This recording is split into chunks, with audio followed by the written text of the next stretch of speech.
Wait, no.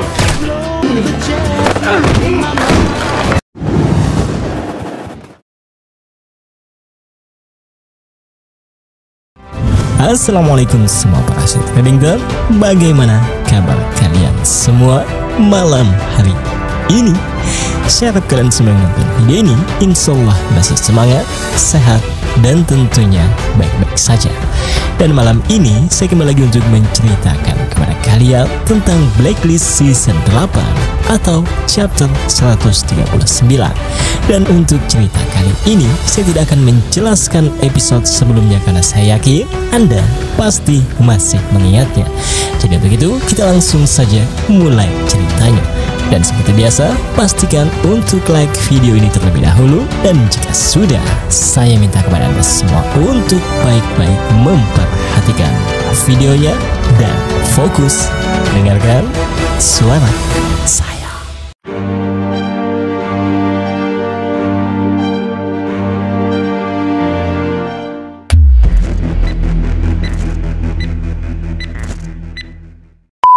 Dimana untuk scene pembuka di chapter 139 ini, kita diperlihatkan seorang pria sedang melihat profil detail Agent Kin dan para rekan-rekannya.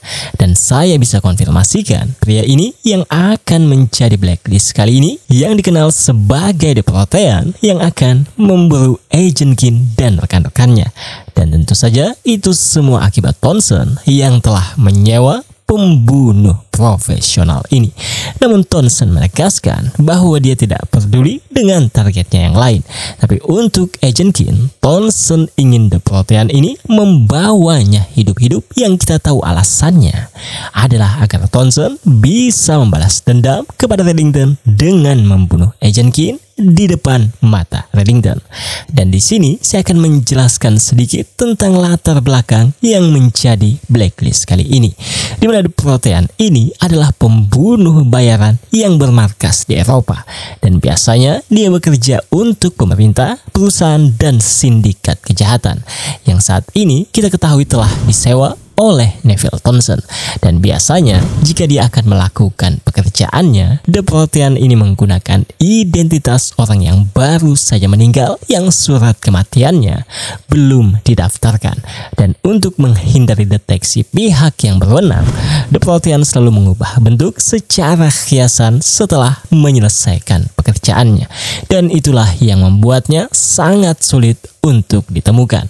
Dan di sini sebelum The Protean ini memulai aksinya memburu Agent Kin dan rekan-rekannya, blacklist kali ini mendatangi kenalannya yang tentu saja untuk mengambil identitas pria yang baru saja meninggal ini.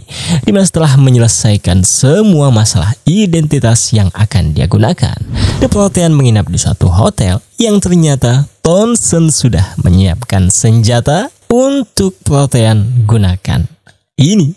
Dan itulah scene pembuka untuk cerita kali ini.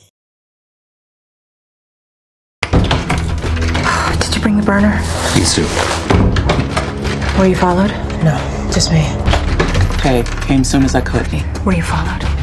Dimana setelah keesokan harinya, kita pun melihat Agent Kin melakukan pertemuan dengan rekan-rekannya di apartemen yang Agent Kin baru sewa ini, yang tentu saja untuk menjelaskan situasi yang mereka hadapi saat ini, yang intinya saat ini Townsend sedang memburu mereka. Jadi untuk itu Agent Kin ingin rekan-rekannya tetap bersembunyi sampai kondisi mulai stabil.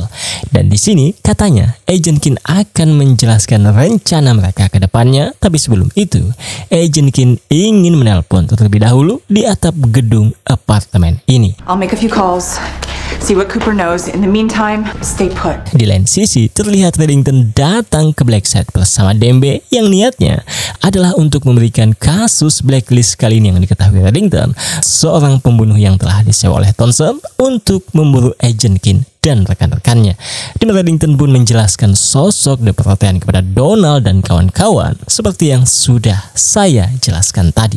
Dan Dan untuk hal itu, akibat mereka harus segera menemukan Agent Keen, Reddington membutuhkan daftar nama-nama orang yang melewati pabean dalam 48 jam terakhir. Karena Reddington bisa mengidentifikasi pembunuh yang disewa oleh Townsend jika dia bisa melihat daftar nama-nama orang yang melewati pabean dalam 48 jam terakhir. Tapi Cooper yang mendengar itu menjawab bahwa dia tahu situasinya sangat mendesak. Tapi untuk itu akan sangat sulit didapatkan karena pemerintah mengetahui Reddington telah melindungi Ivan Stepanov, dan Cooper mungkin bisa bantu untuk bicara kepada pihak peradilan, tapi pastinya akan membutuhkan waktu. Why? Because we're the FBI. I told you this was a waste of time. Yang akhirnya akibat Cooper tidak bisa membantu Reddington dengan cepat untuk mendapatkan daftar nama-nama orang yang melewati pabean Amerika dalam 48 jam terakhir yang niatnya agar bisa segera menemukan blacklist. Kali ini Reddington pun berencana untuk berusaha sendiri saja. We'll handle it ourselves. Namun di saat Reddington baru saja memulai usahanya, ternyata The Protean sudah berhasil menemukan apartemen Agent Keen yang kita ketahui rekan-rekan Agent Keen juga sedang ada di dalam. Hingga akhirnya Agent Keen yang masih di atas gedung apartemen yang saat ini sedang menelpon Cooper sempat diperingatkan oleh Cooper bahwa Agent Keen saat ini dalam bahaya karena Townsend telah menyewa pembunuh bayaran untuk memburu Agent Keen. Tapi Agent Keen yang tak menanggapi peringatan itu dengan cepat. Rekan-rekan Agent Keen lah yang harus menanggung konsekuensinya karena The Protean baru saja masuk ke apartemen mereka dan menembak Jax, AC maupun Skip, dan Agent Keen tidak mengetahui hal tersebut.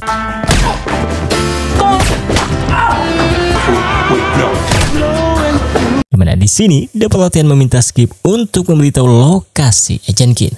Tapi Skip yang sudah sakaratul maut tentu saja tidak mau memberitahu bahwa Agent Keen padahal ada di atap gedung ini. Dan bahkan AC sempat melakukan perlawanan, tapi sayangnya AC juga harus kehilangan nyawanya.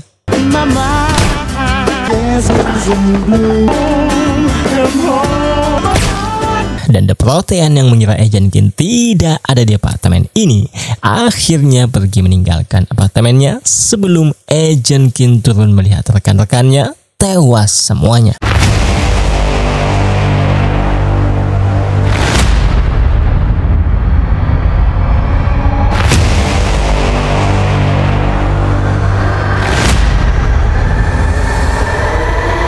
Yang membuat Agent Keen cukup terkejut karena ini semua bisa terjadi akibat dirinya. Dan sekarang dia harus mengalami rasa kehilangannya lagi karena rekan-rekannya baru saja dibunuh ketika dia sedang sibuk-sibuknya menelpon di atas gedung apartemen ini. Sementara untuk The Protean, akibat dirinya mengira Agent Keen pergi ke tempat kerabatnya, The Protean pun meminta bantuan rekannya, yaitu wanita ini, untuk mencari tahu siapa kerabat terdekat yang dimiliki oleh Agent Keen. Di mana wanita ini berhasil mendapatkan bahwa Agent Keen memiliki seorang putri yang saat ini sedang bersekolah dan saudara tiri, yaitu Jennifer. Dan akibat mendengar hal itu, The Protean berencana untuk mendatangi Agnes, putri Agent Keen lebih dulu, yang saat ini diketahui sedang bersekolah. Dan untungnya Agent Keen berhasil menginstruksikan wanita yang memang sudah selalu standby di sekolah untuk membawa Agnes pulang sekarang juga.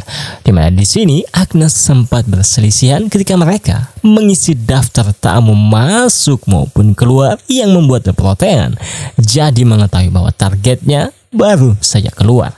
Tapi untungnya Agnes berhasil pergi lebih dulu, yang dengan ini The Protean pun telah gagal untuk menculik Agnes, putri Agent Keen itu. Namun meski dia telah gagal mendapatkan putri Agent Keen, The Protean masih memiliki satu target, yaitu Jennifer, saudari tiri Agent Keen yang alamatnya sudah dikantonginya. Dan selagi The Protean ini menuju kediaman Jennifer, kita akan ke si Reddington lebih dulu, yang saat ini sedang berusaha agar bisa menemukan The Protean. Karena Reddington yakin jika dia bisa menemukan The Protean, Reddington akan menemukan Agent Keen juga. Dimana dalam usaha Reddington ini Reddington mendatangi kenalan yang diketahui Reddington bisa memberikannya daftar nama orang yang melewati pabean dalam 48 jam terakhir.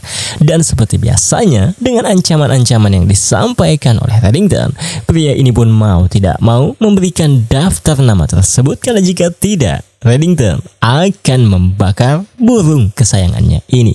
Dimana setelah Reddington mendapatkan daftar nama yang diinginkan oleh Reddington, yang salah satunya adalah nama yang digunakan oleh The Protean, akibat daftarnya terlalu panjang, Reddington meminta bantuan Paula, ibu Glenn ini, yang dimana untuk hal tersebut, ibu Glenn ini memiliki ide agar bisa cepat menemukannya. Tapi selagi ibu Glenn menyiapkan rencana tersebut yang membutuhkan banyak orang, kita akan ke sisi Donald dan Agent Park yang saat ini ada di TKP pembunuhan yang telah dilakukan The Protean tadi. Dan berkat perlawanan yang dilakukan oleh Essie tadi, Essie ternyata berhasil melukai The Protean menggunakan kukunya yang membuat FBI mendapatkan DNA Blacklist kali ini. Tapi meski mereka mendapatkan DNA-nya, ternyata ketika mereka mendapatkan hasil dari DNA-nya, mereka tak menemukan kecocokan yang untuk saat ini petunjuk yang mereka miliki hanyalah selongsong peluru dari senjata yang digunakan oleh The Protean itu. I want to know about it. I'll notify the DC field office. Sementara untuk Agent Keen, setelah mengetahui putrinya berhasil diamankan, Agent Keen yang melihat sebuah rumah seperti sudah lama tidak dihuni, memasuki paksa rumahnya yang tentu saja niatnya untuk bersembunyi di rumah ini untuk sementara. Dimana di sini akibat Agent Keen mendapatkan pesan dari Jennifer yang meminta Agent Keen untuk ditelepon, Agent Keen pun segera menghubungi Jennifer yang terlihat sangat paranoid, namun tidak menceritakan kepada Agent Keen secara jujur masalah apa yang dialaminya. Dan akibat hal itu, Agent Keen pun memintanya untuk tenang dan pergi ke alamat yang akan Agent Keen berikan. Dan ternyata setelah Agent Keen memberikan lokasi pertemuan mereka dan menutup teleponnya, ternyata Jennifer sedang dalam todongan senjata Blacklist kali ini, yang membuat kita mendapatkan konfirmasi Agent Keen akan mendatangi jebakan yang sudah direncanakan oleh The Protean ini. Dimana setelah hari mulai gelap, ternyata rencana yang dibuat ibu Glenn agar bisa dengan cepat mengetahui nama yang digunakan oleh The Protean, Paula ibu Glenn ini memanfaatkan anggota komunitas permainan bingonya, yang detailnya tidak perlu saya jelaskan. Tapi intinya, Reddington akan memberikan hadiah uang yang cukup besar jika berhasil menemukan nama yang digunakan oleh The Protean itu, yang awalnya akibat penjelasan Reddington, para anggota komunitas ibu Glenn ini semuanya menolak karena mereka datang ke tempat ini untuk bermain bingo. Tapi setelah ibu Glenn turun tangan dan menjelaskan kronologi yang telah dikarang ibu Glenn ini, para anggotanya pun akhirnya setuju untuk membantu Reddington ini. Dan selagi anggota komunitas ibu Glenn ini berusaha mencari nama yang sudah digunakan oleh Blacklist kali ini, di lain sisi Jennifer pun akhirnya datang ke lokasi pertemuannya dengan Agent Keen, yang membuat Jennifer segera masuk ke mobil Agent Keen dan menjelaskan kepada Agent Keen semuanya bahwa dia sedang diikuti dan Agent Keen sedang mendatangi perangkap. Dan naasnya, belum sempat mereka pergi, The Protean muncul dan langsung menembak Jennifer, yang membuat Agent Keen akhirnya menabrak The Protean itu. Tapi The Protean yang tak ingin kehilangan Agent Keen lagi, segera mencatat plat mobil yang digunakan oleh Agent Keen yang bisa saya konfirmasikan akan menjadi petunjuk The Protean dalam usahanya menemukan Agent Keen lagi. Tapi di sini The Protean tidak menyadari bahwa akibat tabrakan yang didapatkannya, ponselnya terjatuh dan The Protean tidak menyadarinya. Sementara untuk Agent Keen dalam perjalanannya membawa Jennifer ke rumah sakit, ternyata akibat luka tembak yang dialami oleh Jennifer yang sangat signifikan, baru setengah perjalanan menuju rumah sakit, Jennifer pun dikonfirmasi telah meninggal dunia. Dan lagi-lagi akibat ulah Agent Keen, Jennifer yang tidak tahu apa-apa harus menjadi korbannya juga. Sementara untuk TKP penembakan tadi, akibat kepolisian lokal yang ada di TKP ini setelah mendapatkan laporan warga, Donald pun mendapatkan ponsel milik The Protean yang tertinggal di sini. Di mana di sini setelah Agent Park memeriksa panggilan terakhir di ponsel milik The Protean, target mereka ada menelpon hotel tempat dia menginap. Namun meski mereka mengetahui hotelnya, mereka masih kesulitan untuk mengetahui target mereka karena mereka tidak mengantongi namanya. Hingga akhirnya akibat usaha yang dilakukan oleh Reddington dan Paula ibu Glenn, pria ini pun akhirnya berhasil menemukan nama yang digunakan oleh Blacklist kali ini. Get it done. Bingo! Dan akibat hal itu, Reddington pun segera memberikan namanya kepada Cooper. Reese Engel. That's the Protean's alien. Di lain sisi, The Protean yang menggunakan jaringan WiFi hotel dalam usahanya menemukan Agent Kin, dia pun melacak plat mobil yang digunakan oleh Agent Kin tadi. Yang kita tahu mobil tersebut didapatkan oleh Agent Kin di rumah yang pemiliknya pergi entah kemana. Tapi yang jelas The Protean berhasil mendapatkan alamatnya. Hingga akhirnya setelah keesokan harinya, kita pun melihat Agent Kin meninggalkan jasad Jennifer di mobil yang dia gunakan di suatu lokasi. Dan Agent Kin berencana untuk pergi kembali ke alamat pemilik mobil tersebut yang kita tahu The Protean sudah mengetahui alamat itu. Sementara untuk Donald dan Agent Park, setelah mendapatkan nama yang digunakan oleh target mereka, mereka pun mendatangi hotelnya. Tapi akibat Donald dan Agent Park hanya mengetahui namanya, mereka tidak menyadari bahwa target mereka baru saja pergi dari hotel ini yang bisa kita konfirmasikan untuk mendatangi alamat yang saat ini Agent Kin berada. Dan setelah Donald dan kawan-kawan mengetahui bahwa target mereka sudah tidak ada di hotel ini, akibat Aram mengetahui bahwa The Protean menggunakan jaringan WiFi hotel ini, Aram jadi mengetahui bahwa The Protean sedang melacak plat mobil yang Aram juga sudah mendapatkan alamatnya. Namun di sini mereka belum mengetahui pasti tujuan The Protean melacak plat mobil tersebut. Hingga akhirnya setelah Agent Kin menghubungi Donald yang meminta Donald untuk memakamkan Jennifer yang jasadnya Agent Kin tinggal di suatu lokasi. Setelah menyampaikan hal tersebut, akibat informasi detail yang disampaikan oleh Donald tentang penyelidikannya, Agent Kin jadi menyadari saat ini The Protean menuju alamat ini, yang membuat Donald dan kawan-kawan segera meluncur ke alamatnya juga. 237 Tacoma, we gotta get there. Di mana setelah The Protean tiba di alamatnya, dengan sangat hati-hati The Protean pun masuk melalui pintu belakang dan mencoba mencari Agent Kin. Dan untungnya setelah cukup lama The Protean menyusuri rumah ini, dia tidak menemukan Agent Kin di sini, yang membuat The Protean berspekulasi bahwa Agent Kin sudah pergi jauh dari tempat ini. Dan sebelum The Protean melanjutkan perjalanannya dalam menemukan Agent Kin, Townsend pun menghubunginya menginstruksikan jika The Protean sudah berhasil menyelesaikan tugasnya, Townsend ingin Agent Kin dibawa ke lokasi yang Townsend berikan.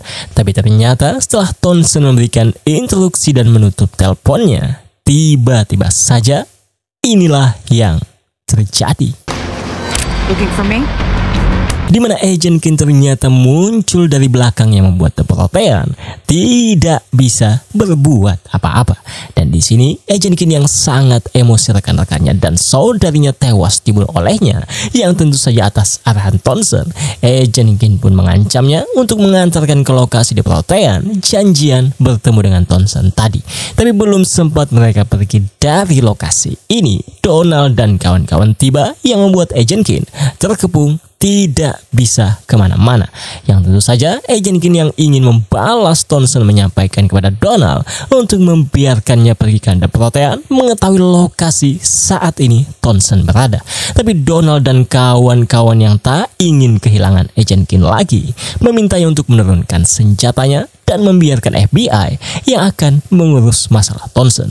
Hingga akhirnya akibat The Protean yang melihat kesempatan mencoba merebut senjata di tangan Agent Kin, dan akibat hal itu inilah yang terjadi. Di mana Donald yang melihat itu pun dengan cepat melepaskan 2 kali tembakan ke tubuh The Protean yang membuatnya tewas seketika. Dan dengan ini, Agent Keen pun berhasil diamankan setelah pelariannya yang cukup lama sebagai blacklist nomor 1. Dimana di sini Cooper yang sudah bisa memastikan Agent Keen berhasil diamankan dengan baik menghubungi Reddington memberitahu situasinya, yang membuat Reddington menyampaikan kepada Cooper untuk menyerahkan Agent Keen kepadanya agar bisa melindungi Agent Keen dari Townsend yang pastinya tidak akan menyerah untuk mendapatkan Agent Keen. Dan Reddington juga menyampaikan bahwa mereka berdua tahu Agent Keen tidak akan pernah menjadi agent FBI lagi dan pastinya akan berujung di penjara atau di tempat rehabilitasi. Dan Reddington tidak ingin Agent Keen sampai mengalami hal itu. Jadi untuk itu Reddington memohon kepada Cooper untuk menyerahkan Agent Keen kepadanya, karena Agent Keen adalah seorang kriminal dan satu-satunya harapannya untuk bertahan hidup adalah di dunia Reddington. Her only hope for survival exists in my world. Namun Cooper yang mendengar itu semua menolak permintaan Reddington, karena Cooper juga akan melindunginya dari Townsend dan akan berusaha agar Agent Keen bisa mendapatkan kesepakatan dengan pemerintah. Namun apakah yang akan terjadi selanjutnya dengan Agent Keen dan apa yang akan dilakukan oleh Reddington akibat mengetahui Agent Keen dalam tahanan FBI? Dimana untuk hal itu saya bisa konfirmasikan akan menjadi cerita yang sangat-sangat menarik, tapi sayangnya kita hanya bisa mengetahuinya di cerita selanjutnya, karena ini adalah scene penutup untuk cerita kali ini.